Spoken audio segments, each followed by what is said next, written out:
Check out Night Dream's website at www.nightdreamstalkradio.com. Hello, everybody, and welcome to Sunday Night. It's Kevin Beegle, and I'm here with a very, very special person with me today. I'm going to give him the introduction that he deserves.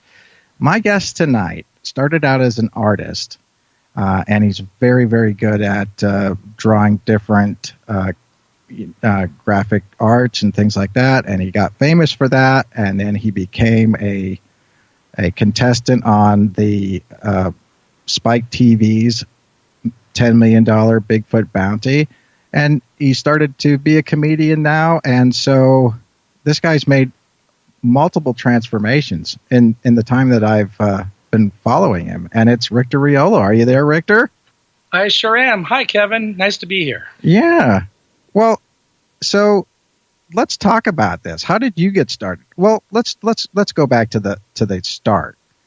Obviously, whenever you start to follow Bigfoot, usually that's because of some kind of a program that you've seen on TV, or you've experienced something like Bigfoot in the past. And as a child, it seems to be like that is the main thing that holds us all together anyway, is that we've believed in the possibility of Bigfoot since we were children.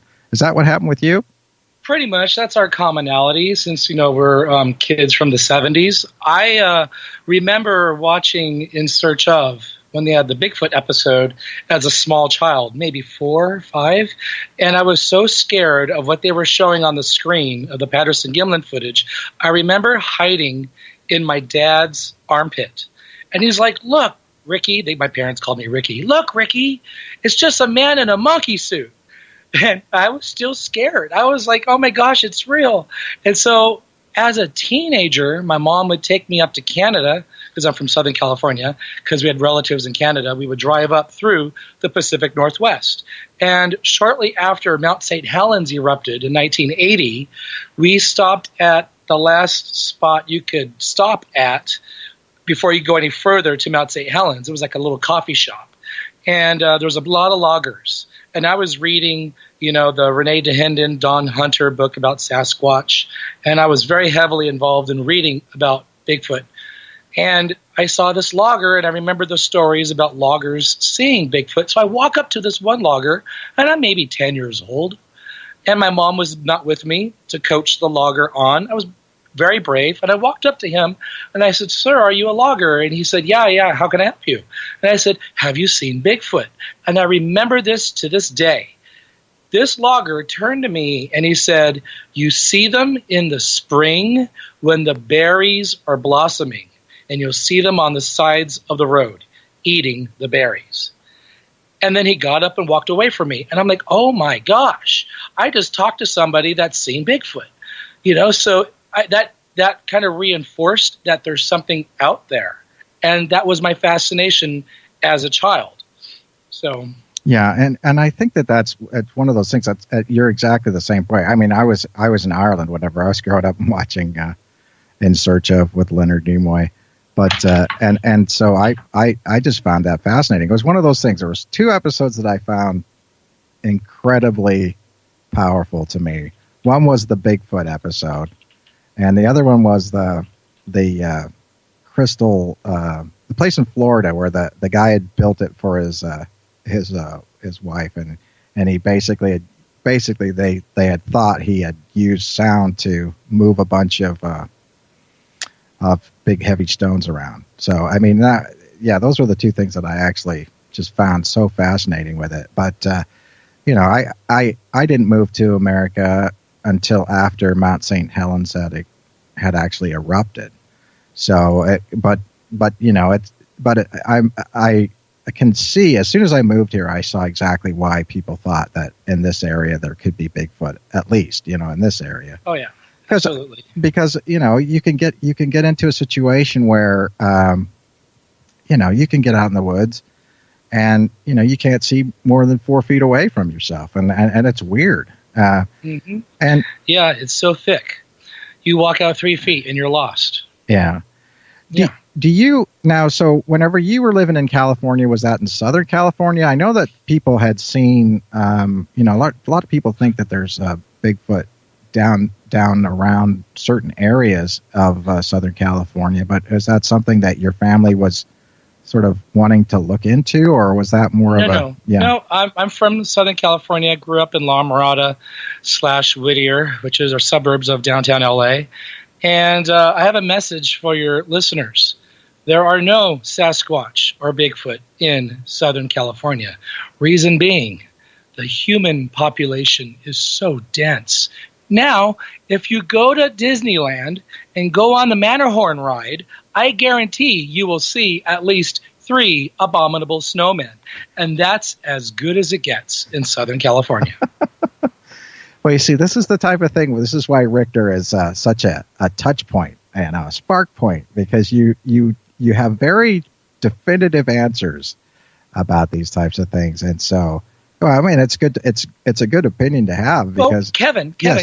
Let's think about what the requirements a Sasquatch creature will need if it's flesh and blood, which I believe it to be. Okay, it needs water. Yeah, in Southern California, really has no water. Let's be honest. It needs shelter, and it needs food. And people are not claiming Bigfoot's coming into their backyards and eating Fido. Yeah, that's true.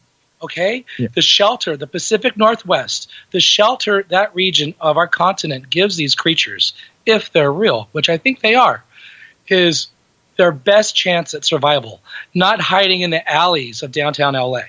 Yeah. Well, Come on, people, think. Well, think. I know, but people will say people get, and it's interesting. I mean, I was listening to a little bit of the show before this one, and it had to do with UFOs and things like that.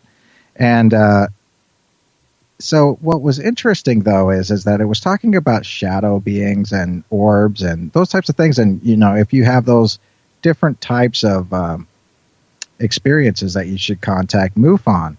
And that is something that I think that people don't take into account. Maybe is that we want to see Bigfoot for what it is. I mean, I have a little bit of a different opinion about what Bigfoot is because of the fact that I've experienced, I think, different things from you. But but from my standpoint, there are different people who look at things from a different standpoint as far as that goes. But if we are going to make the argument that it is a flesh and blood creature, I agree with you that there's a very, very small area of the United States. Well, it's not small. I mean, if you're saying Oregon and Washington, Northern California, Washington, British Columbia, all that. Yeah, that's huge.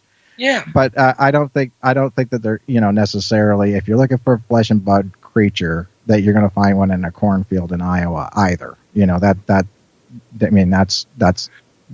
one of those things where, but that's why we have such a varied description of what Bigfoot is, and I know the reason why. Go ahead. Because Bigfoot is 110% belief based. We don't have an animal. We don't have a specimen. All we have are people's fuzzy photos, blob squatches. We have that film from over 50 years ago from Patterson and Gimlin. We have hoaxed videos left and right. In fact, in my opinion, all the videos on YouTube are hoaxed. That's all we have. So therefore, it's belief-based. Right. 110%. Now, kids, UFOs, not so much belief-based. We have actual government footage from the Department of Defense showing our fighter jets tracking a unidentified flying phenomenon, or whatever they're calling them now, the new PC term, outside the coast of San Diego. Yeah. My God, we don't have anything like that in regards to Bigfoot. So as of right now, Bigfoot doesn't exist, but UFOs certainly have our government's attention. Yeah, so Bigfoot 0, UFOs 1. Well, yeah, it's interesting because I talked to Dr. Meldrum about this one time, and a lot of people, they make fun of me because of the fact that I'm from Ireland. So it's always the old, oh, he's a leprechaun, that's the way it goes. And so, but that, they say, well, fairies aren't real and stuff like that. Well, oh, they are, because you got one on your show right now.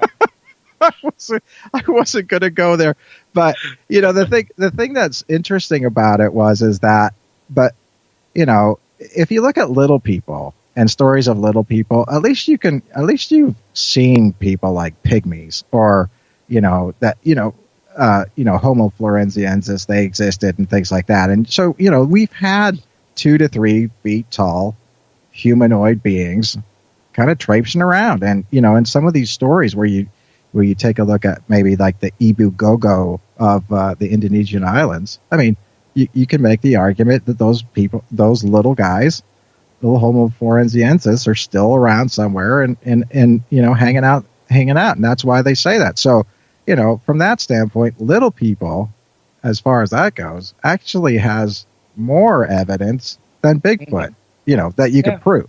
Yep. But so whenever you started to do this, and decided this, you were probably a kid of the 70s. So that means you were into, we were interesting because at our age, we had so much to go off. Like, we had Star Wars, we had Star Trek, we had all those different things. So, a lot of those things kind of opened up our minds to be predisposed to some of these things. Even Battlestar Galactica for a lot of people. So, which were you, a Trekkie or a Star Wars guy? Star Wars fan all the way. Really? Yeah, to me, Star Trek is a cheap high. Star Wars is cocaine. So, so there was something about that first Star Wars film, and whenever people started, I remember that, and I think I'm 47, so I think it came out in 77. I probably didn't see it till 78 because I was living in Britain, so that meant we'd seen everything at least 6 months behind America, but. Man, that was like life changing. It was kind of an old fashioned swashbuckling movie, but in space. Mm-hmm. And we had a Bigfoot thing running around called a Wookiee. Yeah. So it kind of lends itself to Sasquatch in that regard, even though Chewbacca is based on a dog. Yeah, but but it is interesting that I think a lot of times people, they do compare Bigfoot to sort of a Wookiee type character, although I will say that Patty does not. Patty, when I'm referencing the Patterson-Gimlin film, does not look like a Wookiee at all, but right. A lot of people say that they've seen something like that, which leads me to believe that in a lot of ways, that it becomes part of the popular culture, and then at that point in time, then that's what we see. Right. And unfortunately, there have been hoaxers out there that have used Chewbacca masks with fuzzy photos saying it's a Bigfoot. For example, the Matilda footage where the great Matthew Moneymaker from the now over Finding Bigfoot show, he said Matilda was real. And when you look at the photos, it's got a little black nose like a dog, like Chewbacca, and has Chewbacca's mouth and Chewbacca's fangs. It is a Chewbacca mask. In fact, if you go on my YouTube channel, I even talk to a Chewbacca about this. It's kind of funny. So, yeah, that's where Star Wars and Bigfoot have kind of merged or jumped the shark in a way, is when people start using Chewbacca masks to create their hoaxes. Well, the funny thing about that, I will say this about that video. I never liked it from the very get-go. And well, I just didn't. And then people started saying it was a Chewbacca mask, but it was so shaky,